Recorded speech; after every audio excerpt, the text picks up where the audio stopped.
Hello everyone, welcome back to the channel. आज की video में इकोनॉमिक्स और बैंकिंग से रिलेटेड जो भी करंट अफेयर रहे हैं रिसेंट में उनको देखने वाले हैं। शुरू करते हैं फर्स्ट क्वेश्चन के साथ। What is the current repo rate as fixed by the RBI?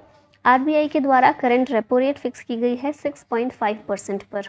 Repo rate fix करना किसका काम है? ये आरबीआई की जो मॉनेटरी पॉलिसी कमेटी है वो ये काम करती है। अब इस मॉनेटरी पॉलिसी कमेटी में 6 मेंबर्स होते हैं, जिसमें 3 मेंबर्स आरबीआई से होते हैं और 3 सरकार की तरफ से नामित किए जाते हैं, इसमें अपॉइंट किए जाते हैं। इसके द्वारा डिसाइड किया जाता है कि अलग अलग रेट्स क्या होने वाले हैं।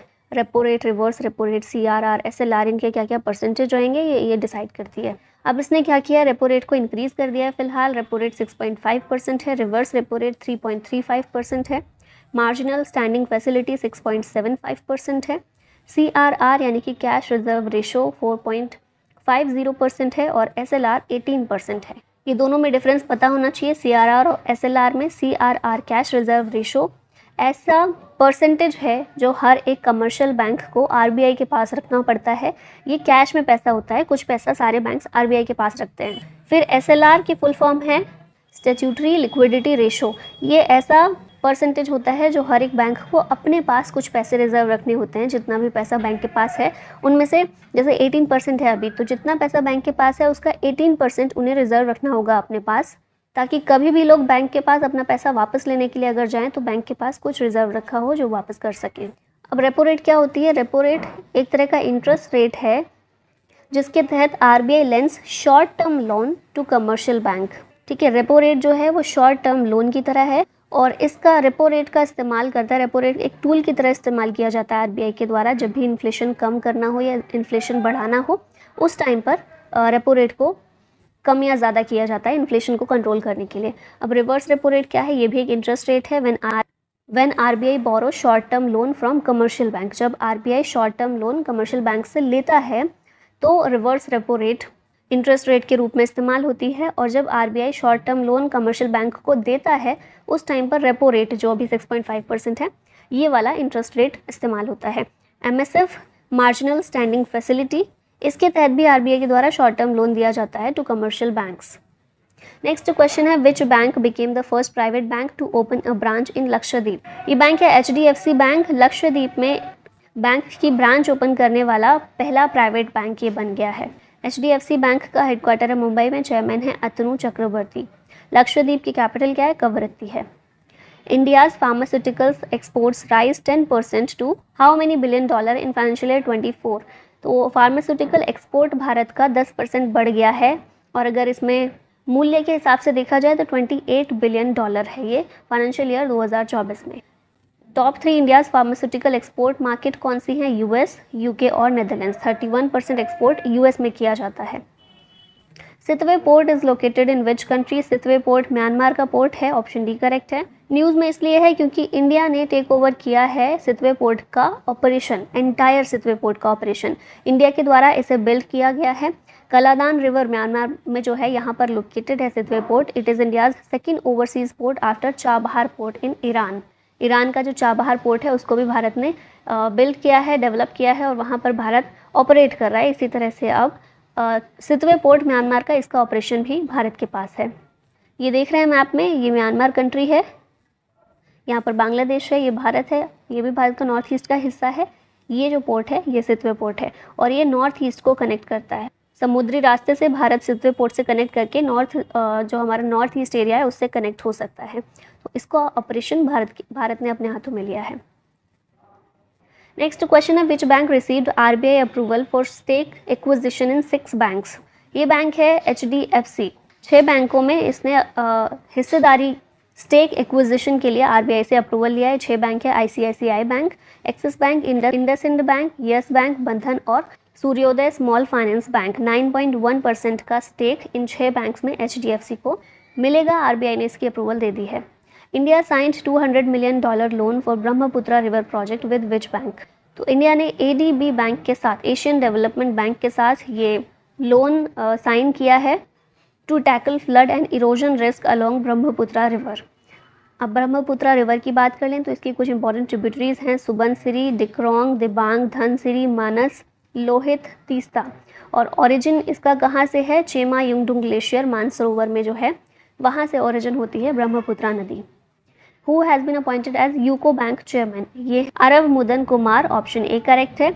अब यहाँ पर देखें कई और अपॉइंटमेंट हुए हैं, जैसे कि बैंक ऑफ इंडिया के चेयरमैन हैं M.R. Kumar, Srinivasan Sridhar Indian overseas bank के चेयरमैन बने हैं, और अरव मुदन कुमार यूको बैंक के चेयरमैन बनाए गए हैं।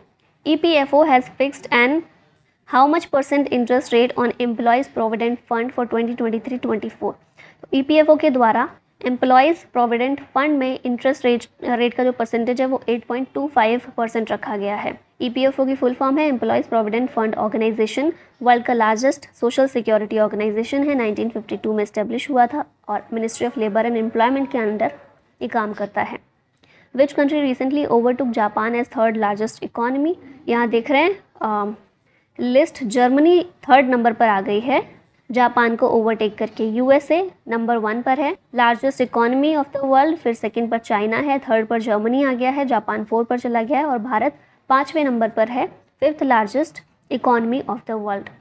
Which bank approved the $100 million for Sikkim inspires project, तो वर्ल्ड बैंक के द्वारा $100 million अप्रूव किए गए हैं सिक्किम के इस प्रोजेक्ट के लिए, और इसके तहत अपस्किल किया जाएगा 3,500,000 वुमेन एंड यूथ को।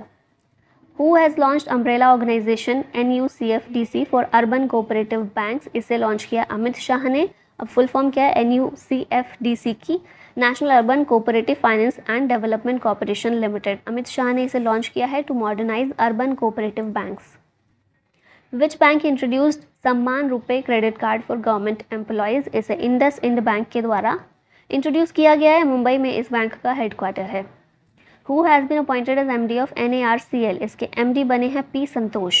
NARCL की फुल फॉर्म है national asset reconstruction company limited, इसे NPAs के रेजोल्यूशन के लिए बनाया गया था। नॉन परफॉर्मिंग एसेट्स होते हैं जो बैंक के, मतलब ऐसे एसेट्स जो लोग लोन तो ले लेते हैं लेकिन लोन चुकाते नहीं है, तो वो लॉस में जाता है फिर बैंक वहाँ पर, उन्हीं को रिकवर करने के लिए, उन्हीं का रेजोल्यूशन के लिए NARCL का गठन किया गया था। It was incorporated in 2021 as a bad bank under company act, company act के अंडर इसको शामिल किया गया है। It acquire stressed assets from commercial bank, commercial bank के जो भी NPAs होते हैं उनको ये एक्वायर करती है ये कंपनी, और फिर ये देखती है कि उनको किस तरह से वसूला जा सकता है। Recently financial intelligence unit imposed how many crore rupees fine on Paytm payments bank, तो ये फाइन जो है 5.49 करोड़ रुपीज़ का लगाया गया है फाइनेंशियल इंटेलिजेंस यूनिट के द्वारा। किस पर लगाया गया? पेटीएम पेमेंट्स बैंक पर। क्यों लगाया गया है? For violation of the prevention of money laundering act. Financial intelligence unit finance ministry के अंदर काम करती है। पेटीएम पेमेंट्स बैंक के ओनर कौन है? विजय शेखर शर्मा है, इनका नाम याद रखिएगा। Central government allocated how many crore rupees to make strong regional rural banks, तो इसके लिए 6,212 करोड़ रुपए सेंट्रल गवर्नमेंट के द्वारा एलोकेट किए गए हैं ताकि रीजनल रूरल बैंक्स को स्ट्रॉन्ग बनाया जा सके। RRBs regional rural bank schedule commercial bank होते हैं रूरल एरियाज़ के लिए। भारत में पहला RRB शुरू हुआ था 1975 में प्रथमा बैंक ऑफ मुरादाबाद के नाम से। Nidhu Saxena appointed as MD and CEO of which bank, इनको बैंक ऑफ महाराष्ट्र का MD एंड CEO बनाया गया है मिनिस्ट्री ऑफ फाइनेंस के द्वारा, और बैंक ऑफ महाराष्ट्र का हेडक्वार्टर है पुणे में। Income tax department impose 564.44 crore rupees penalty on which bank, तो बैंक ऑफ इंडिया पर इनकम टैक्स डिपार्टमेंट के द्वारा ये पेनल्टी लगाई गई है। Which bank merged with the Fincare small finance bank, ये बैंक है AU स्मॉल फाइनेंस बैंक जिसे मर्ज कर दिया गया है फिनकेयर स्मॉल फाइनेंस बैंक के साथ में। AU स्मॉल फाइनेंस बैंक का हेडक्वार्टर है जयपुर राजस्थान में, और फिनकेयर स्मॉल फाइनेंस बैंक का हेडक्वार्टर है बेंगलोर में। RBI's 90th foundation day celebrated on which date, इसको 1 अप्रैल को सेलिब्रेट किया जाता है। रिजर्व बैंक ऑफ इंडिया की स्थापना हुई थी 1 अप्रैल 1935 में, हेडक्वार्टर है मुंबई में, गवर्नर है शक्तिकांत दास और पहले गवर्नर थे Osborne Smith. Gopalpur port is located in which state, ये पोर्ट है उड़ीसा में। न्यूज़ में इसलिए है क्योंकि अडानी पोर्ट्स ने एक्वायर किया है 95% stake in Gopalpur port for 3,350 crore rupees. Who has been appointed as member to World Bank Economic Advisory Panel, इसके मेंबर आशुतोष कुमार बने हैं। वर्ल्ड बैंक की स्थापना 1944 में हुई, हेडक्वार्टर है वॉशिंगटन DC में, प्रेसिडेंट हैं Ajay Banga. Vizhinjam port is located in which state, ये पोर्ट है केरला का। न्यूज़ में इसलिए है क्योंकि ये बना है इंडिया का पहला ट्रांसशिपमेंट हब अडानी ग्रुप्स इसका ओनर है, विजंजम पोर्ट का केरला में। Which country introduced gold backed currency named ZiG, ZiG नाम की गोल्ड बैक्ड करेंसी जिम्बाब्वे के द्वारा इंट्रोड्यूस की गई है। नेक्स्ट क्वेश्चन है, Paradip port is located in which state, ये पोर्ट है उड़ीसा में। इंडिया का एक मेजर पोर्ट है ये, और ये इमर्ज होकर आया है as India's top cargo handling port in 2023-24। इसके द्वारा फाइनेंशियल ईयर 2023-24 में 145.38 MMT कार्गो हैंडल किया गया था। अब यहाँ पर देखिए, according to World Bank India की GDP growth projection financial year 2024 में 7.5% रहने वाली है। एशियन डेवलपमेंट बैंक के अकॉर्डिंग 7% रहने वाली है। आरबीआई ने 60.3 लाख की पेनल्टी लगाई है 5 कोऑपरेटिव बैंक्स पर फॉर रेगुलेटरी वायलेशंस। ये बैंक हैं राजकोट नागरिक सहकारी bank, the Kangra cooperative bank, राजधानी नगर सहकारी बैंक, जिला सहकारी बैंक गढ़वाल का, और डिस्ट्रिक्ट कोऑपरेटिव बैंक देहरादून का। ये 5 कोऑपरेटिव बैंक्स हैं जिन पर 60.3 लाख रुपए की पेनल्टी लगाई गई है आरबीआई के द्वारा।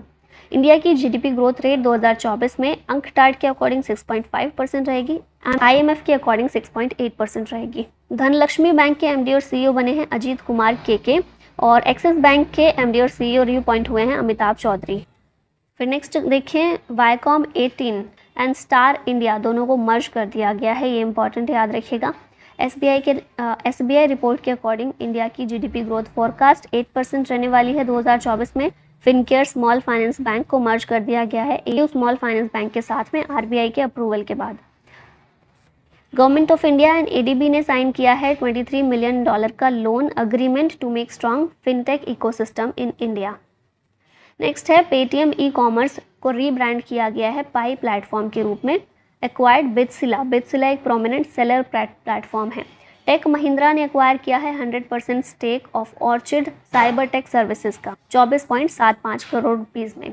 आशीष विजयकर अपॉइंट हुए एमडी और सीईओ एसबीएम बैंक इंडिया के, जिसका हेडक्वार्टर है मुंबई में। एडीबी ने अप्रूवल दिया है $23 मिलियन लोन का for quality fintech education research and innovation at the Gujarat international finance tech city, gift city जो है वहाँ पर फिनटेक इनोवेशन के लिए ये लोन दिया गया है। एलआईसी बना है मोस्ट वैल्यूएबल पीएसयू एसबीआई को सरपास करके। अडानी ग्रुप के द्वारा महाराष्ट्र में डेटा सेंटर सेटअप करने के लिए 50,000 करोड़ रुपए का इन्वेस्टमेंट किया गया है। Money to India Canada mobile banking app launch की गई है आईसीआईसीआई बैंक के द्वारा, और आईएमएफ के अकॉर्डिंग इंडिया की जीडीपी ग्रोथ रेट 6.7% रहने वाली है। लास्ट में क्वेश्चन आप लोगों के लिए, what is the current repo rate as fixed by the RBI, इसका आंसर बताइएगा कमेंट में। और इसी के साथ वीडियो का होता है end. Thank you so much for watching. जय हिंद।